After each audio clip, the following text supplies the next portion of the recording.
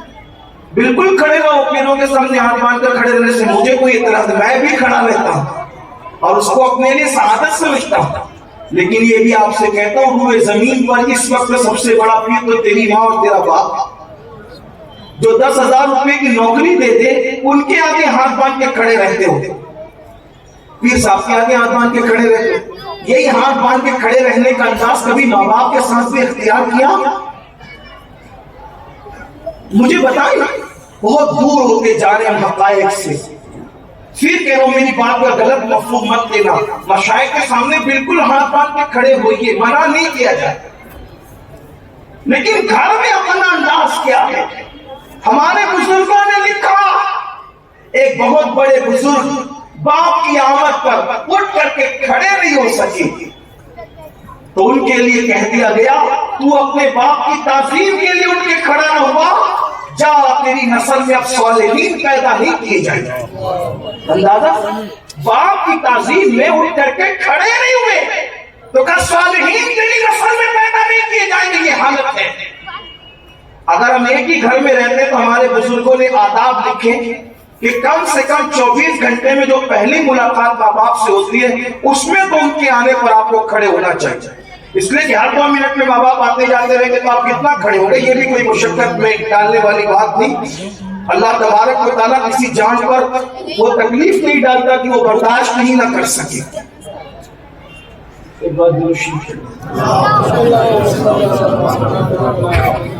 اللہ رب محمد صلی اللہ علیہ وسلم، نحن عباد محمد صلی اللہ علیہ وسلم، صلاۃ و سلام علیک یا رسول اللہ صلی اللہ علیہ وسلم۔ تو 24 گھنٹے میں جو پہلی ملاقات ہے ماں باپ سے کم ایک مرتبہ میں ان کے لیے آپ اٹھ کر کے کھڑے، وہ نیچے بیٹھے تو آپ اوپر نہ بیٹھے، بلکہ بزرگوں نے فرمایا کہ وہ جب سامنے ہو تو ان کے پاس بیٹھ کر کتاب نہ پڑھے جب تک ان سے اجازت نہ لے۔ کہاں تو ماں باپ کے سامنے کتاب پڑھنے کی اجازت نہیں بزرگوں نے دی، اور ماں باپ کے سامنے موبائل لے کر بیٹھے، ان سے کوئی بات ہی نہیں کرتے۔ ماحول دیکھیے کتنا بدل رہا ہے، اور پھر اس کا نقصان کیا ہے؟ آج آپ اپنے ماں باپ کے ساتھ جو سلوک کریں گے، آپ کی آنے والی نسلیں اس سے بدترین سلوک آپ کے ساتھ کریں گے۔ اگر آپ نے ان کو دکھ دیے تو تیار رہیے اس سے بڑے دکھ سہنے کے لیے، اور اگر آپ نے ان کی خدمت کی، ان کی عزت کی، ان کی توقیر کی، ان سے دعا لی، پھر انشاءاللہ دیکھنا جتنی عزت توقیر تعظیم تم اپنی اولاد تم اپنے ماں باپ کی کرتے ہو، آپ کی اولاد اس سے بڑھ کر تمہاری تعظیم کرے گی، اس سے بڑھ کر تمہارا احترام کرے گی، اس سے بڑھ کر تمہاری تقریب کرے گی، اس سے بڑھ کر تمہاری خدمت کرے گی۔ کون نہیں جانتا سیدنا اویس قرنی کی عظمت کو؟ اویس قرنی وہ بزرگ ہے کہ اللہ کے رسول علیہ السلام نے اپنے نمائندوں سے فرمایا جب تمہیں اویس ملے تو اس سے کہنا میری امت کے لیے مغفرت کی دعا کرے۔ اندازہ فرمائے جانے دعا اپنی امت کے لیے جس سے دعا کروا رہے ہیں وہ اویس قرنی ہے۔ ان کے بارے میں بزرگوں نے لکھا یہ مرتبہ اویس کو ماں کی خدمت کی وجہ سے عطا کیا گیا، ماں کی خدمت کی وجہ سے۔ آج ماں باپ کی خدمت نہیں ہو رہی۔ اگر ہم چڑیا پالتے ہیں، چڑیا پالنے کے، کتے بلی پالنے کے بڑے شوق ہو گئے لوگوں کو، چڑیا پالتے تو اس کو جتنا ٹائم دیتے ہم اتنا ٹائم بھی آج ہم اپنے ماں باپ کو نہیں دے پا رہے، بہت بڑا لگے۔ آپ غور کرنا، یہ حقائق ہے، یہ حقائق ہیں۔ وہ رنگین سی چھوٹی چھوٹی چڑیا جس کو پالتے ہو تو 4 بار اس کے پنجرے کے پاس آ کے کھڑے رہتے ہو، بلی پالتے ہو تو اس کو گود میں لے۔ آج کل بلیاں پالنے کا بھی ایک فیشن بنا ہے، پالنا چاہیے نہیں پالنا چاہیے، کیا فائدہ ہے کیا نقصان ہے، یہ رہنمائی آپ کو مفتیان کرام کریں گے۔ لیکن میں ایک بات آپ سے پوچھنا چاہتا ہوں، بلیوں کو گود میں لے لے کر کے چومنے والوں، کیا کبھی اپنے ماں باپ کا سر بھی گود میں ایسے لے لے کر کے چوما ہے؟ بلیوں کے لیے ڈاکٹروں کو بلیوں کو گود میں لے کے بیمار پڑنے کے بعد کتے بلیوں کو جب وہ دواخانوں میں لے لے کر کے بھاگنے والوں، ماں باپ کی بیماری پر پیسے لے لے کے بھاگتے ہو ماں باپ کو بھی۔ جو قوم کتے بلی چڑیا سے زیادہ اپنے ماں باپ کو اہمیت نہ دے وہ قوم کب عزت پائے، وہ قوم کب کو کاٹ پائے گی؟ لوگ کہتے ہیں بہت ترقی کر کے ہم تنزلی کا حال دیکھیں، گرے ہوئے پن کا حال دیکھیں، بلی سے زیادہ ماں باپ کی اہمیت۔ سوچو بلی کو کتنا چوما اور ماں باپ کو کتنا چوما، سوچو تو صحیح۔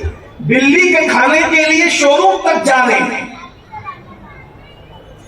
انٹرنیٹ کی ویب سائٹوں پر جو ہے آن لائن آرڈر بک کرا رہے ان کے کھانے کا، ماں باپ کے لیے بھی کیا یہ بتائیے؟ ماں باپ کے لیے کیا؟ ارے یہ تو گھر میں جو کرنا کھا لو اور کیا ہے۔ مسلمانوں ہم بہت دور ہو، اور یاد رکھیے گا جس وقت یہ جھرری پڑے ہوئے بھولے والے چہرے قبر کے اندر چھپ جائیں گے، جب لوگ تمہارا دل دکھائیں گے یا تمہیں خوشی ہوگی، کبھی خوشی ہوگی یا غمی ہوگی، تو یقیناً یہ ماں باپ بھی تمہیں یاد آئیں گے، لیکن اس وقت تو بہت دیر ہو چکی ہوگی۔ اس وقت اگر تم اپنے ماں باپ کو خواب میں ملنے کی بھی دعا کرو گے تو خواب کے دروازے بھی تم پہ بند ہو جائیں گے۔ اس وقت ترسو، آج ہے ان کی خدمت کر لو، تو بات بہت دور نکل گئی۔ عرض یہ کر رہا تھا کہ اللہ کے رسول علیہ السلام نے فرمایا، جبریل نے دعا کی، اے اللہ جو اپنے ماں باپ کو پائے بڑھاپے میں اور ان کی خدمت کر کے اپنے اوپر جنت کو لازم نہ کروا لے، وہ تیری رحمت سے دور ہو جائے۔ تو آقا فرماتے میں نے آمین کہا۔ پھر میرے آقا علیہ السلام فرماتے جبریل نے دعا کی، اے اللہ جب تیرے حبیب کا ذکر کیا جائے اور کوئی تیرے محبوب کا ذکر کرتے وقت ان پہ درود نہ پڑھے، وہ بھی تیری رحمت سے دور ہو جائے۔ آقا فرماتے میں نے اس پر بھی آمین کہا۔ ہماری محفلوں میں نبی کے نام پہ جان دینے کی بات تو ہوتی ہے، لیکن ہم یہ محفلوں میں دیکھ رہے ہیں کہ جب آقا علیہ السلام کا ذکر آتا ہے تو لوگ درود نہیں پڑھتے، چپ بیٹھے رہتے، خاموش۔ حالانکہ حضور علیہ السلام کا اسم پاک جب لیا جائے تو صلی اللہ علیہ وآلہ وسلم ہمیں پڑھنا چاہیے، اور تھوڑا بلند آواز سے پڑھنا چاہیے تاکہ جو غافل لوگ آس پاس بیٹھے ہیں ہمیں پڑھتا دیکھ کر وہ بھی سن کر کے پڑھ لیں۔ جب تیرے آقا علیہ السلام کا نام لیا جائے تب صلی اللہ علیہ وآلہ وسلم پڑھ کر ان پہ درود پڑھو۔ اور درود وہ عمل ہے کہ کوئی نفلی عبادت درود کے مقام تک پہنچ ہی نہ سکی، کوئی نفلی عبادت۔ بلکہ حدیث پاک سن لے درود شریف کی ایک فضیلت میں، ایک حدیث پاک ہے، ایک فرشتہ ہے جس کا سر عرش کے نیچے ہے اور جس کے قدم تحت الثرى ہے، جس کا ایک بازو مشرق کی جانب ہے، مشرق کو گھیرے ہوئے، اور دوسرا مغرب کو گھیرے ہوئے۔ جب کوئی بندہ درود شریف پڑھتا ہے تو اللہ اس فرشتے کو نور کے دریا میں غوطہ لگانے کا حکم دیتا ہے۔ جب وہ فرشتہ نور کے دریا سے غوطہ لگا کے باہر نکلتا ہے، وہ اپنے پروں کو جھاڑتا ہے تو جتنے قطرے نور کے ٹپکتے ہیں ان قطروں کی تعداد کے برابر فرشتے پیدا کیے جاتے ہیں، اور وہ سارے فرشتے اس کے لیے دعا کرتے ہیں جس کے درود کی برکت سے وہ پیدا ہوا۔ ایک اور حدیث پاک ہے، جب کوئی بندہ درود شریف پڑھتا ہے تو اس کا درود بادل کی شکل میں آسمان کی طرف جاتا ہے، اور اللہ اس بادل کو برسنے کا حکم دیتا ہے۔ جب وہ بادل برستا ہے تو اس کا پانی زمین پہ پڑتا ہے تو اللہ تعالیٰ اس سے سونا پیدا کرتا ہے، اور پہاڑ میں پڑتا ہے تو اللہ اس سے چاندی پیدا کرتا ہے، اور اگر کسی کافر پہ وہ پڑ جائے تو اللہ اس کو ایمان کی دولت عطا فرما دیتا ہے۔ درود کے باب میں بہت ساری روایتیں لکھی گئی ہے، کچھ لوگوں کچھ اسناد پر ضعف کا حکم بھی ہے، لیکن ہمارے بزرگوں نے فرمایا کہ فضائل اعمال میں ضعیف روایات بھی قابل قبول ہے۔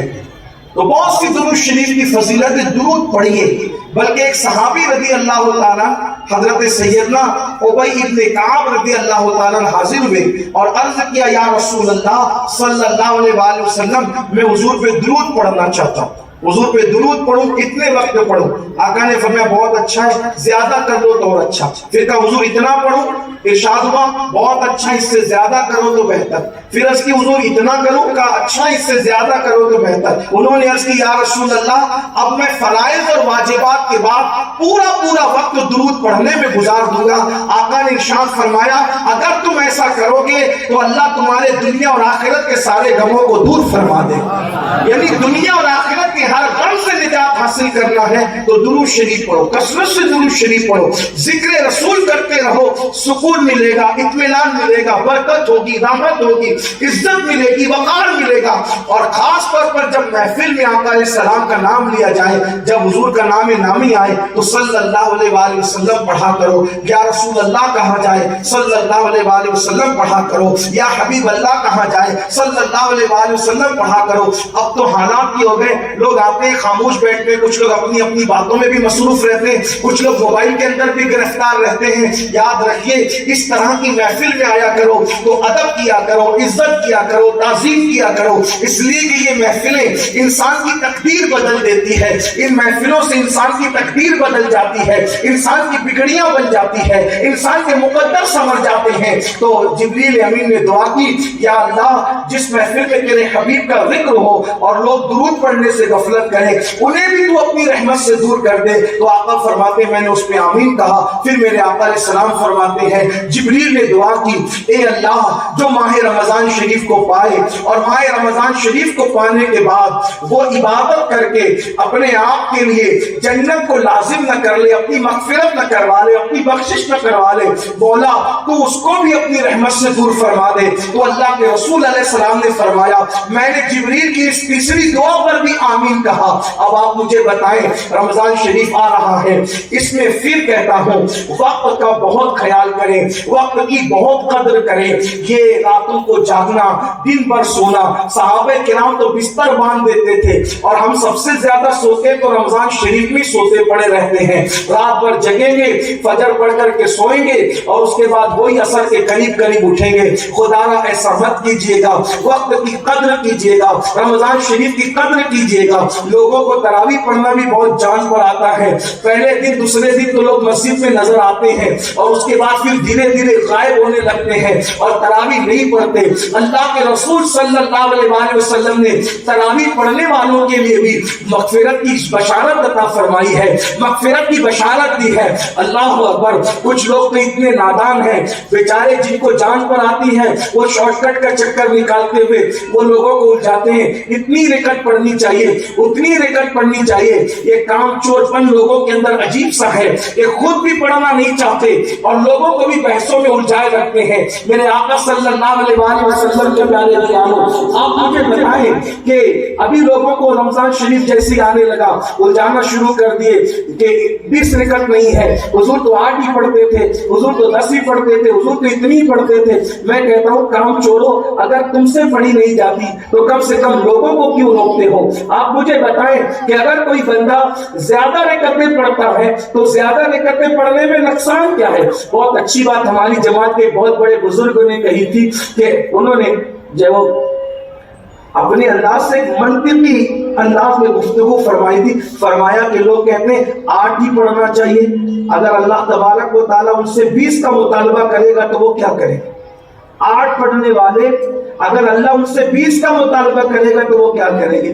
اور اگر جنہوں نے 20 پڑھی ہے اللہ فرمائے کہ ہم 8 ہی قبول کرتے ہیں تو ان کے لیے کیا نقصان ہے؟